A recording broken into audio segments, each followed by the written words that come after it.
Moi, c'est Mohamed Sissé. Je suis le coordinateur communal de l'ex-découpage de Matoto, du Front national pour la défense de la Constitution. Nous étions sur notre coordinateur national, M. Oumar Silla, alias Fonike Mangé, et ensuite le responsable de la mobilisation et action du FNDC, M. Mamadou Billeba, et d'autres membres et responsables chez le coordinateur. C'était dans les environs de 22 h. Nous étions là. On faisait un entretien par rapport à la mobilisation que nous devions tenir le 10 juillet 2024 à Imba Taneri. Par rapport au musulman de la presse et aussi la vie chère, le manque d'électricité. Donc ça a dérangé le peuple. On s'est dit il faut aussi le temps. On avait fini ici notre entretien parce qu'il y avait la télé qui jouait. Et nous sommes continués ici on a continué ici dans la causerie. Quelques minutes après, il y a un de nos membres qui avait alerté M. Mamadou Billeba.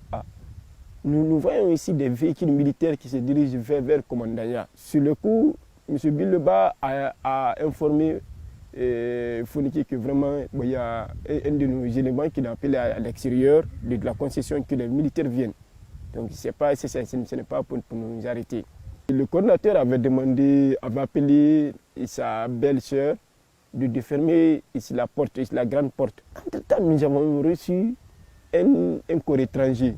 C'était un gendarme déguisé en civil qui portait une casquette blanche. Il était ici de teint clair, avec une taille moyenne, pas trop élancée, un peu gros. Il est rentré au salon. Lorsqu'il est rentré au salon, il a vu qu'on était tous réunis là. Il a fait un petit recul. Il a demandé à ses amis, venez, ils sont là. Lorsqu'il a fait signe à ses amis que effectivement notre présence était là, il s'est retourné, il s'est adressé à Fonike Mangé et à Billeba. Monsieur, vous êtes en état d'arrestation. Billeba avait obtempéré. Et le coordinateur avait demandé, mais où est le mandat d'arrêt? Parce que nous ne pouvons pas venir ici dans la nuit tardive pour prendre des gens sans mandat. Sur le coup, les trois gendarmes qui étaient rentrés en tenue, lourdement armés, donc le monsieur qui parlait, lui, il était en civil. Donc c'est ces trois qui l'ont pris de force. Et il était assis ici dans un petit fauteuil.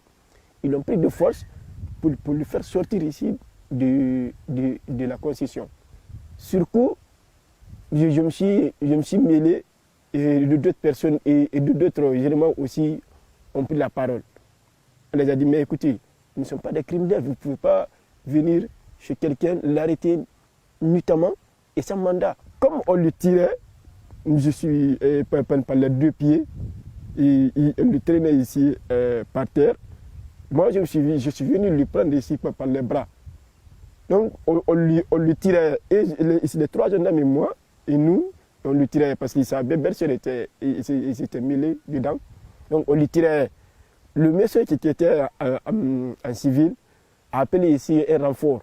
Parce que s'ils étaient seulement à eux quatre, ils ne pouvaient pas le faire sortir. Donc, c'est certains qui sont des gendarmes qui étaient venus en tenue, qui sont venus maintenant ici à renfort. Le nombre a augmenté à plus de 10. Donc on ne pouvait pas trop tenir. La femme a son jeune frère qui était aussi dehors, et ils habitaient ensemble. Celle-là est venue et elle continue à parler et elle aussi, elle disait, mais vous ne pouvez pas venir arrêter comme ça quelqu'un. Il y a un gendarme qui l'avait donné une gifle. Moi, il y a un autre gendarme qui m'a donné un coup violent sur le pied, c'est-à-dire avec son pied. Je suis parti tomber derrière. On l'a fait sortir ici de la grande cour. Mais comme je ne voulais pas l'abandonner, je me suis relevé, vite j'ai couru derrière, j'ai couru envers eux. Toujours pour les retirer parce qu'on les traînait par terre. Donc ils criaient et se lamentaient. Arrivé au grand portail, parce qu'ils étaient juste arrivés lorsque je me suis relevé, je les ai trouvés au grand portail. Il y avait deux pick-up ici de la gendarmerie qui étaient postés là. Et 4 blindés des forces spéciales. Parce que j'avais compris que vraiment, le périmètre était bouclé. Donc il y avait des éléments des forces spéciales et de la gendarmerie un peu partout.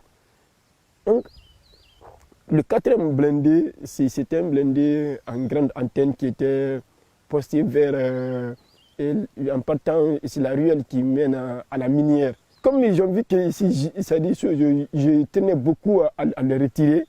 Et ils m'ont mis, c'est dans ce cas que j'ai été mis dans le loup. Nous trois, ils nous ont tous fait monter ici dans les pick-up. Mais moi, j'étais avec Bilou, ici dans un même pick-up de la gendarmerie. Et Founiki, on l'avait mis ici dans un autre pick-up. On m'a mis sous le banc en fer. Ils n'ont pas tardé, ils nous ont envoyé à la gendarmerie de Hamdallah. Lorsqu'on quittait le commandant, lorsqu'on est arrêté chez le coordinateur, au moment qu'on venait à commandant à Hamdallah rond-point, il y avait 3 autres blindés qui étaient postés là et des militaires qui étaient au rond-point. Ils ont utilisé les gendarmes pour nous faire sortir du domicile, mais l'opération était dirigée par les forces spéciales. Arrivé à la gendarmerie, l'escadron de la gendarmerie de Hamdallah, ils nous ont fait rentrer ici dans la grande cour. Le commandant de la gendarmerie, il avait un gros ventre comme ça, grand. Il avait ordonné à ces hommes de mettre ici dans les violons. Mais sur ce coup, le chef des opérations de l'équipe des forces spéciales qui était venu sur le terrain ce jour-là avait dit non, il avait répliqué, dit non, les colis là nous appartiennent. Il dit, les colis là nous appartiennent. C'est sur ces instructions qu'ils nous ont fait sortir ici de la gendarmerie. Ils n'ont pas fait même 2 minutes ici dans la cour ici de la gendarmerie. Ils nous ont fait sortir. Ils nous ont mis maintenant ici dans les blindés. Le commandant, je ne retiens pas son nom, mais il était un homme grand de taille. Bon, il était ici presque les membres qui n'étaient pas cagoulés. Parce que ici, le reste des éléments, ils étaient tous encagoulés. Il était grand de taille, il n'est pas barbu. C'est sur ces ordres qu'ils nous ont fait monter dans les blindés. Moi et Bill, on était ici dans un blindé. Founiki était dans un autre blindé. On était assis entre 2 militaires. L'un était à ma gauche et le second était à droite de Bilou. Donc, sur le coup, dans le blindé, les militaires qui étaient assis à nos à côté disaient vous, depuis le 5 septembre, vous étiez en prison. Nous sommes venus, nous vous avons libérés. Vous continuez encore à pagailler. Vous voulez inciter le peuple contre le régime. Il a dit, mais vous allez regretter tout ça. Attendez seulement, arrivez là-bas, nous allons arracher toutes vos dents. Le commandant demandait de se présenter. Bon, Bilo ne s'est pas présenté. Moi, je me suis présenté. Sur le coup, on nous giflait. Il nous donnait ici des coups de coude. Donc on nous donne des coups de coude, on partait ici, on cognait sur nos têtes contre les barres de fer de derrière. Donc on avait assez de mal, on nous giflait, on nous tapait un peu partout, et en plein visage. Ils ont demandé qui vous finance. Personne n'a répondu. Comme nous sommes restés mieux, ils ont continué à nous frapper. Après, ils ont dit de courber les têtes pour ne pas savoir ici notre destination. Sur le cas, Bibil avait essayé de me sauver. Il dit, laissez ce jeune, il ne fait pas partie. Le militaire qui était à gauche de moi, il me disait, ta gueule, nous avons des informations sur vous tous. Nous connaissons tous vos membres et tous vos collaborateurs. Il a même tapé encore ici en plein visage. Nous sommes restés comme ça, on a bougé. Parce que nous, on avait ici la tête courbée. On ne savait pas où on allait. Mais lorsque nous sommes arrivés à destination, nous avons su que c'était le palais Montmer 5 à la présidence.